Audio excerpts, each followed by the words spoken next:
श्री स्वामी समर्थ. नमस्कार. पुन्हा एकदा तुमच्या सर्वांचे आपल्या चॅनलमध्ये खूप खूप स्वागत आहे.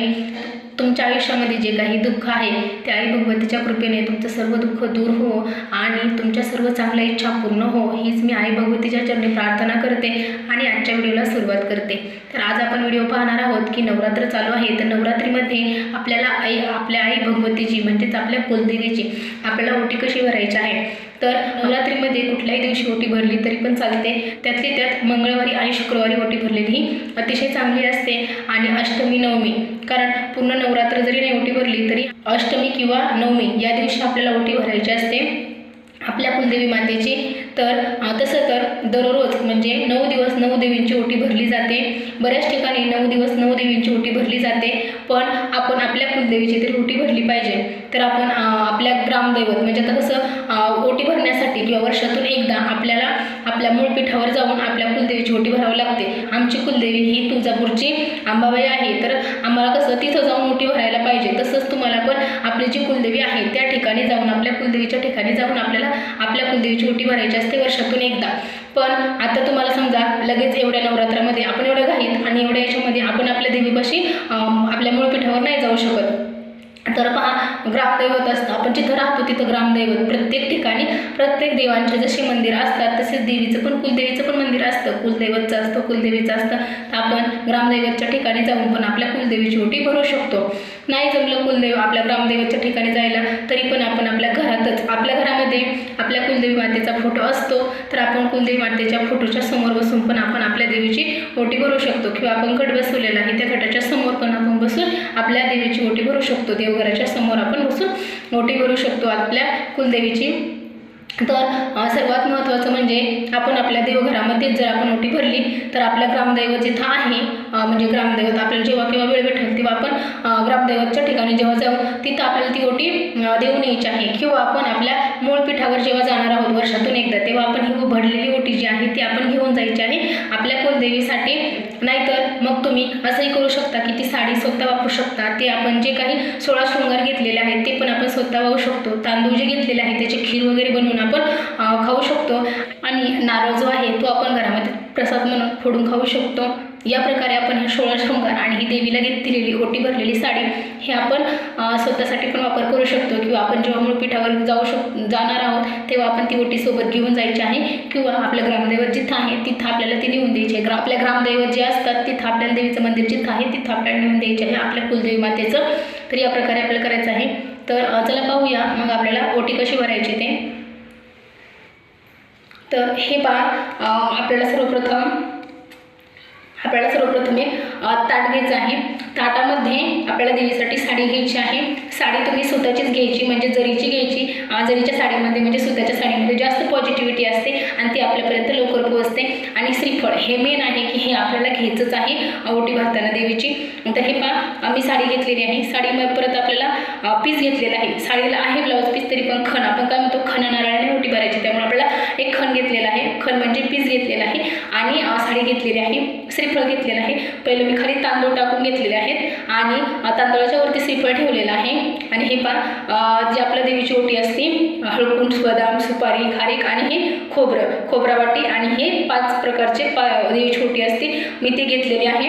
मेन काय हे खणा नारळाने ओटी भरायची. मग हा खण हे नारळ आणि हे ओटीचं सामान काय असतं हे बदाम खारीक वाटी आणि हे सुपारी खारीक हे असतं आणि तांदूळ असतं. तर हे पहा हे ओटीचं सामान घेतलेलं आहे.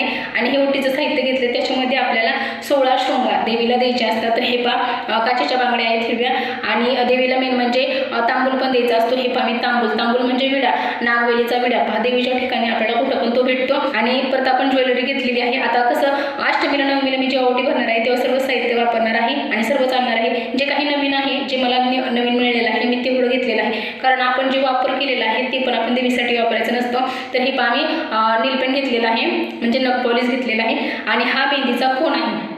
हा मेहंदीचा कोन आहे आणि हे हळद कुंकू याच्यामध्ये आहे. पण इथं हळद आहे, इथं कुंकू आहे, ते पण आपण देवीसाठी हळद कुंकू घेतलेलं आहे. आणि बांगड्या आहेत. शृंगार सामान मला काही जास्त मिळालेलं नाही आहे, म्हणून मी जेवढं आहे तेवढं तुम्हाला दाखवलेलं आहे. आपल्याला अष्टमी नवमीच्या दिवशी ओटी भरायची आहे, त्यामुळे आपण तोपर्यंत सर्व साहित्य जमा करून ठेवायचं. आणि अशा प्रकारे आपल्याला देवीची ओटी भरायची आहे. हे पाहिजे मी फळं पण घेतलेलं आहे. आपल्याला जेवढं शक्य आहे तेवढं आपण फळ पण घ्यायचं आहे. तर मी केळी आहे, केळीचं फळ आहे, तर मी ते केळीचं फळ घेतलेलं आहे. तुम्ही सफरचंद पण घेऊ शकता, मी हेच घेतलेलं आहे.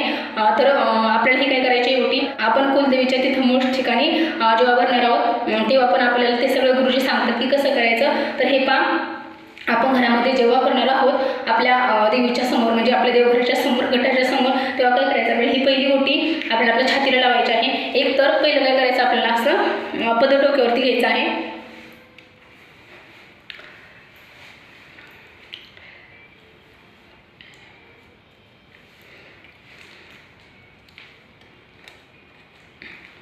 हे आणि मग आपल्याला पदर घ्यायचा आहे. पहिलं डोक्यावर पदर घ्यायचा आहे आणि त्यानंतर आपल्याला ही ओटी अशी धरायची, आपल्या छातीपाशी लावायची आहे. आपल्याला आपल्या कुलदेवीचं स्मरण करायचं आहे आणि आपल्याला कुलदेवीचा मंत्र म्हणायचा आहे. ओम ऐं ह्रीं क्लीं चामुंडाय विच्चे, हा आपल्या कुलदेवीचा मंत्र आहे. तर आपल्याला हा देवी आईचा म्हणजे भगवती आई भगवतीचा आपल्याला हा मंत्र म्हणायचा आहे. आणि आपल्याला जय जयकार करता, ज्यांना जय जयकार करता येत असेल त्यांनी जय जयकार करायचा आहे. तुम्ही 3 वेळा आपल्या छातीला लावू शकता.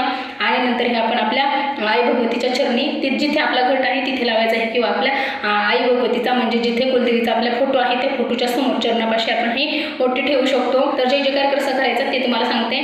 तर उदेस्तु श्री महाकाली महालक्ष्मी महासरस्वती राजराजेश्वरी आई साहेब, श्री अंबा माता की जय, श्री अंबा माता की जय, आई अंबाबाईचा उदो उदो, असं आपल्याला 3 वेळा आई अंबाबाईचा जय जयकार करायचा आहे. आणि नंतर आपल्याला ही आई भगवतीच्या चरणी आपल्याला ही ओटी ठेवून द्यायची आहे. या पद्धतीने आपल्याला ओटी भरायची आहे. आता मला आज गजरा नाही मिळालेला, तुम्हाला जर गजरा मिळाला तर तुम्ही नक्की गजरा ओटीमध्ये ठेवा. आता मी जेव्हा ओटी भरत तेव्हा मला गजरा वगैरे मला जे जे हवे साहित्य मी ते सर्व घेऊन येणार आहे. 16 शृंगार जेवढे मिळतील तेवढे घेणार आहे. आता मला जेवढं मोजकं मिळालेलं आहे तेवढं मी ठेवलेलं आहे. मेन तर मिळालेलं आहे. बांगड्या आहेत काचेच्या, हळदी कुंकू आहे, परत अजून मेहंदीचा कोन आहे, परत नीलपेंड आहे. असं छोटं आपल्याला जे मिळेल ते. आणि ओटीचं साहित्य तर सर्वच आहे. श्रीफळ आहे, तांदूळ आहेत आणि हे 5 जी ओटी असते ती सर्व आहे, फळ आहे. या पद्धतीने आपण ओटी भरू शकतो. आता मला गजरा नाही मिळाला तर मी अशा प्रकारचे फुलं ठेवलेले आहेत. पण मेन म्हणजे आपल्याला ही जी ओटी जेव्हा आपण भरतो तेव्हा आपल्याला पहिल्या साडीला हळदी कुंकू लावून घ्यायचं आहे, खणाला हळदी कुंकू लावून घ्यायचं आहे, तांदूळ ठेवायचे आहेत, तांदूळावरती आपल्याला हळदी कुंकू व्हायचं आहे, श्रीफळ ठेवायचं आहे, श्रीफळावरती पण आपल्याला हळदी कुंकू व्हायचं आहे. त्यानंतर आपण हे ओटीचं सामान ठेवणार आहोत, त्यांना पण आपण हळदी कुंकू लावून घेणार आहोत. आणि मग नंतर ही ज्वेलरी जी ठेवलेली आहे म्हणजे 16 शृंगार जे ठेवलेले आहेत त्यांना पण आपण हळदी कुंकू लावून घेणार आहोत. अशा प्रकारे आपल्याला आपल्या आई भगवतीची, आई अंबाबाईची, आपल्याला आपल्या कुलदेवीची ओटी भरायची आहे. आता मला 16 शृंगारामधलं डोरलं नाही मिळालेलं, नथ नाही मिळालेली, परत देवीला अजून जोडवी नाही मिळाली. हे सर्व आपण 16 शृंगारामध्ये घेऊ शकतो. तुम्ही कंगवा, टिकल्या वगैरे हे पण ठेवू शकता. आणि दक्षिणा ठेवायची आहे आपल्या देवीसाठी. वर्षातून एकदा आपल्याला आपल्या कुलदेवीच्या भेटीला जायचं आहे, म्हणजेच आपल्या कुलदेवीच्या दर्शनाला जायचं आहे. आणि जेव्हा आपण आपल्या कुलदेवीच्या दर्शनाला जाणार आहोत तेव्हा आपल्या देवीसाठी म्हणजे आपल्या कुलदेवीसाठी आपल्याला ओटी घेऊन जायची आहे.